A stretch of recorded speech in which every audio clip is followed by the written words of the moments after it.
E aí, galerinha, aqui começa a nossa terceira videoaula da disciplina de CFB. Nessa videoaula nós vamos dar continuidade ao assunto de micro-organismo, vida invisível. E nessa videoaula de hoje nós vamos falar sobre as bactérias. Bem, a palavra bactéria vem do grego, onde bactere significa bastão. E essas bactérias elas são encontradas em todos os ambientes da Terra. As bactérias são seres microscópicos e a maioria apresenta reprodução assexuada. E essas bactérias são divididas em grupos. Nós temos os grupos da arqueobactérias, que é o grupo Archaea, que são bactérias bem primitivas que vivem em meio hostil, como fontes termais, águas salgadas, pântanos e regiões vulcânicas. Essas arqueobactérias são bactérias que sobrevivem a temperaturas extremas, altas temperaturas. As eubactérias, que são as mais numerosas e atuais, que é onde nós temos no nosso cotidiano. Então vamos falar um pouco sobre as características dessas bactérias. As bactérias elas são unicelulares, são seres procariontes, elas podem ser autotróficas, produzir seu próprio alimento, ou heterotrófica. Ela precisa consumir um outro organismo para ter o seu alimento.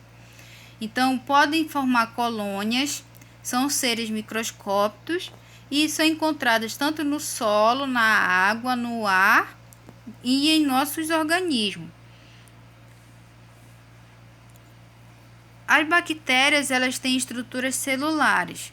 Elas têm a cápsula, a parede, a membrana, tem ribossomos, que é a única estrutura que tem tanto na procarionte quanto na eucarionte. Temos as fímbrias, citoplasma, flagelo e o nucleóide.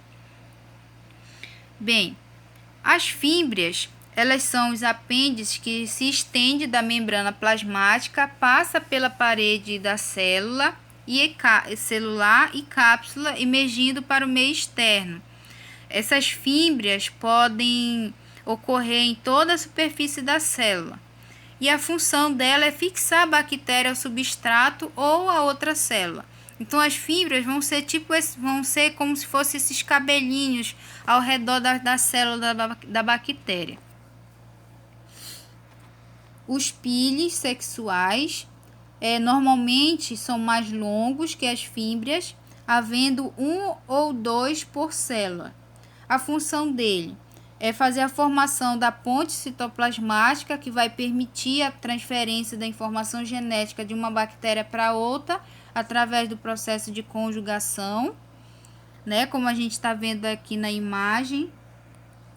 Olha, aqui, esse aqui é o pile sexual. É como se fosse o chicotinho em que a bactéria macho lança para pegar outra para pegar outra bactéria.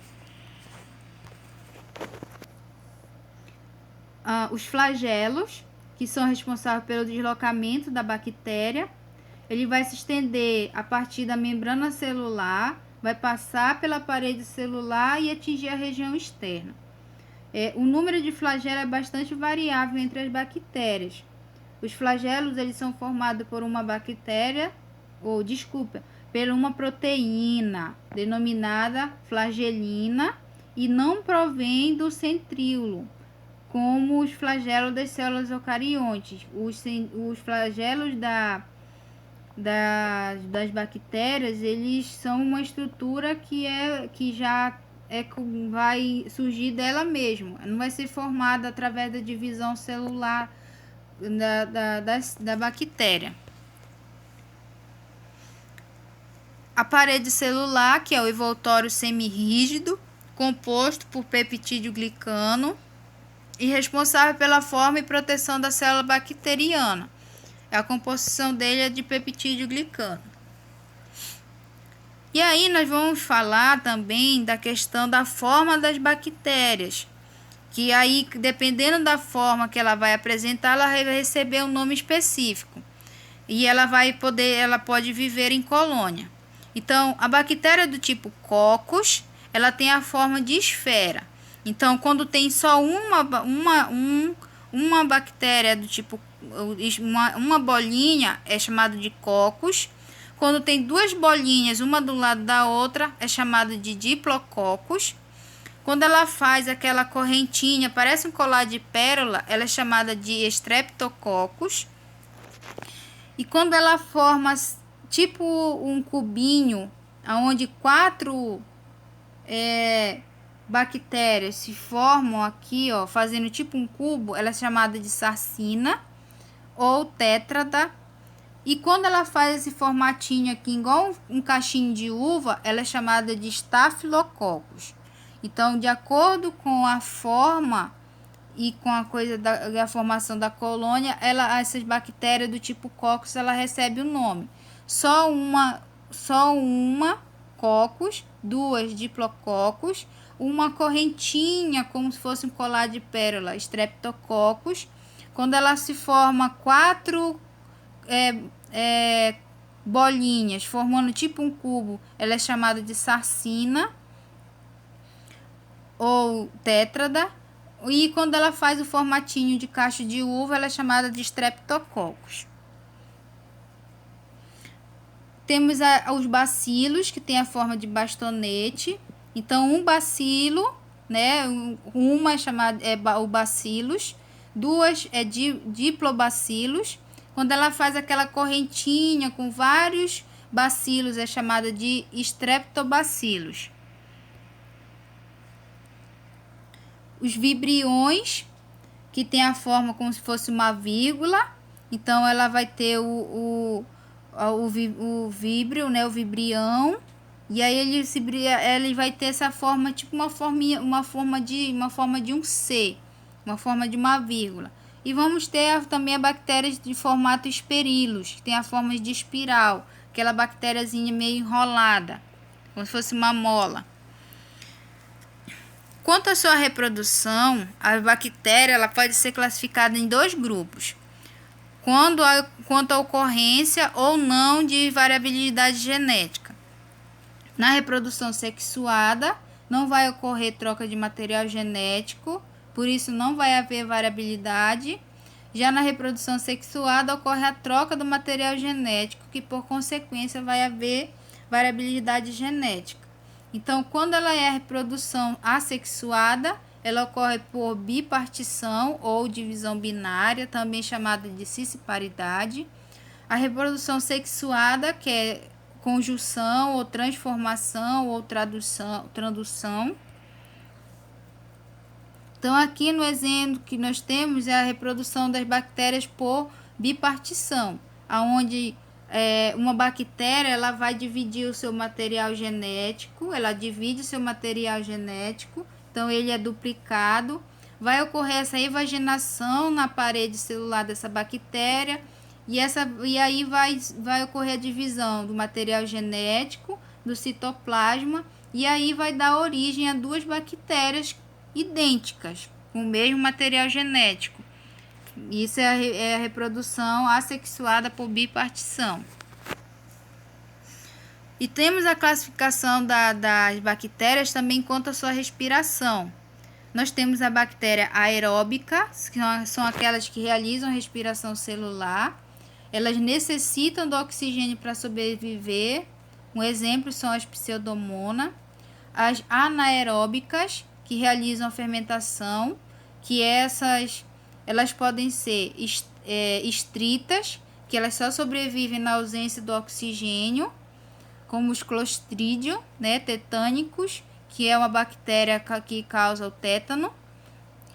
A facultativa, as anaeróbicas facultativas, que podem sobreviver tanto na ausência quanto na presença do oxigênio, como a Escherichia coli, né, Escherichia coli.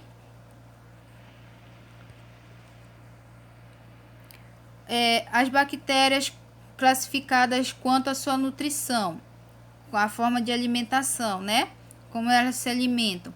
As bactérias autotróficas são aquelas que produzem seu próprio alimento, elas vão produzir a glicose, que vai ser o alimento dela, através dos processos de fotossíntese ou quimiossíntese. As cianobactérias, elas elas produzem seu alimento pelo processo de fotossíntese, e as bactérias nitrossoma, elas realizam a produção do seu alimento por quimiossíntese. Já as bactérias heterotróficas, elas são incapazes de sintetizar o seu açúcar, de produzir o seu alimento. Então, elas vão obter através da alimentação, que vai ser pela respiração aeróbica e pela fermentação ou lática e alcoólica. Por exemplo, a salmonela. E aí nós temos aqui as bactérias do bem, aquelas que são benéficas, que nos auxiliam alguma coisa. Quem nunca ouviu falar dos lactobacilos? Os lactobacilos, eles são bactérias geralmente benignas. Eles convertem essa lactose em outros açúcares simples em ácido lático, que é essencial para a flora intestinal, que é utilizado para o nosso iogurte, né?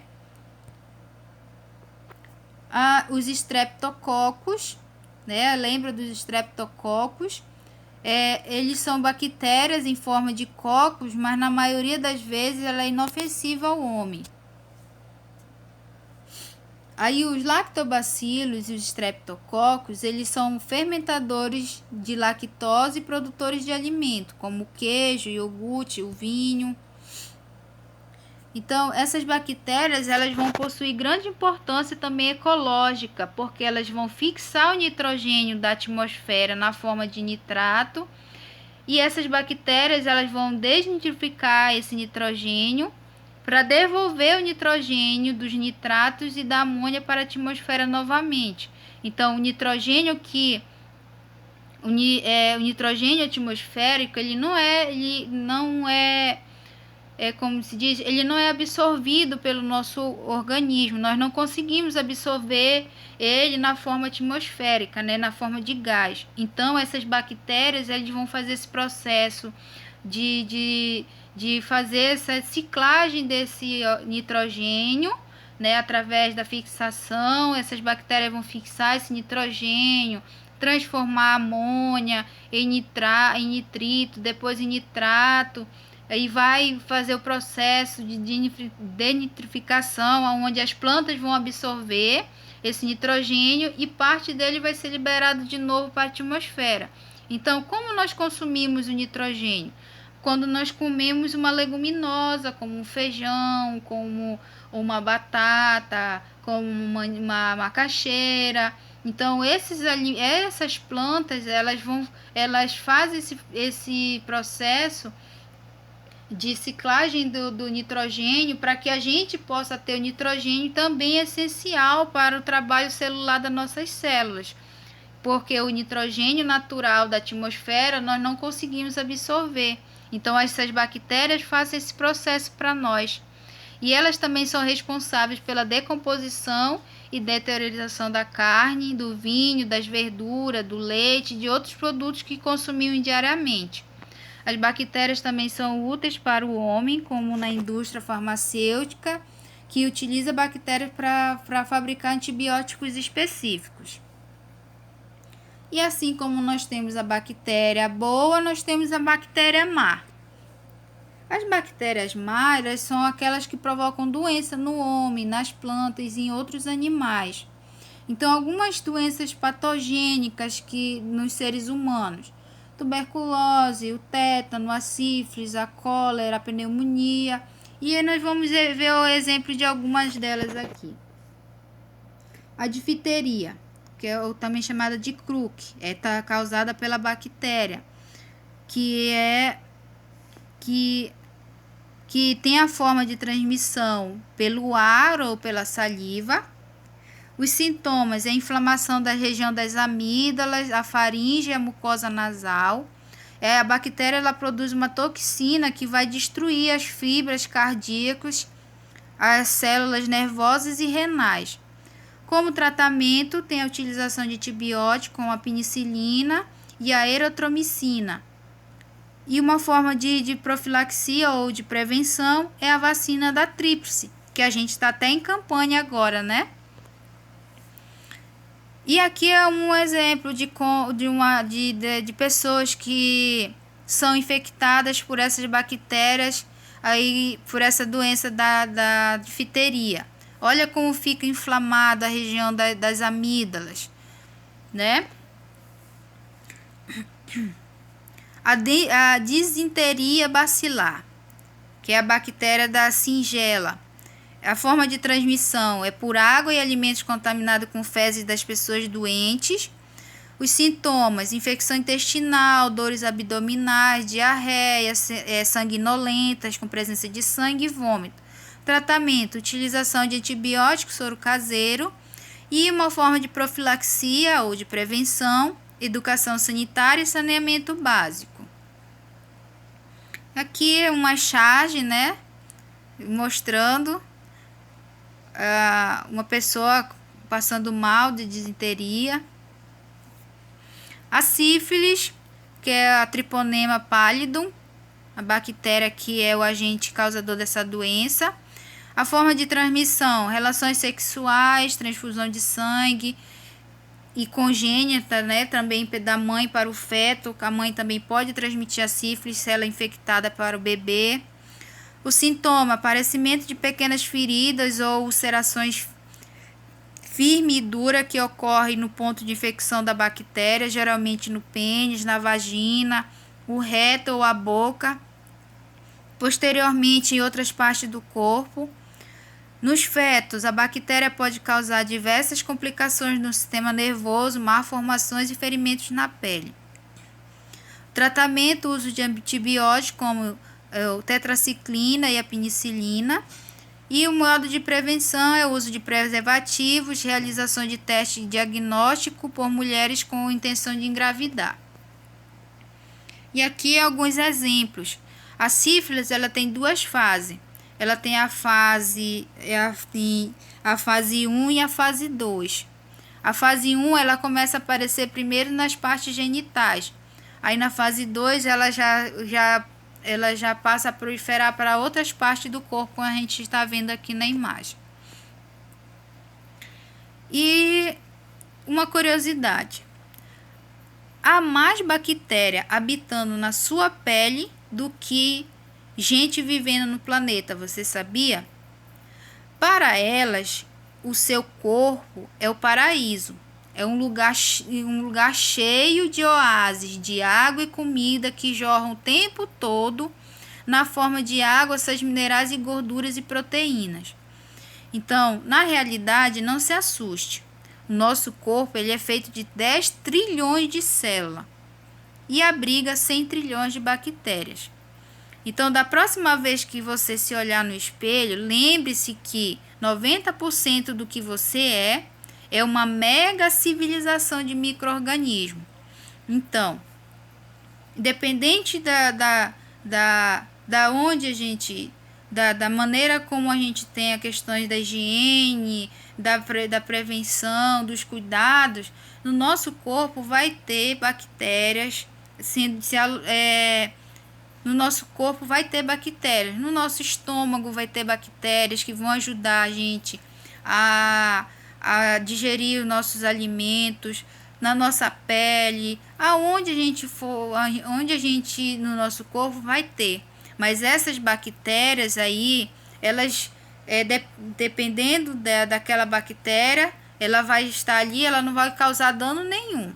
A não ser que seja uma bactéria mal, como uma dessas que a gente viu aí na nossa videoaula. Mas nada de que uma boa higiene, uma boa educação sanitária não ajude a gente a viver bem junto com esses micro-organismos. E uma mensagem: lembre-se, a escolha é sua, de ir adiante ou de ficar onde está. Até a próxima aula.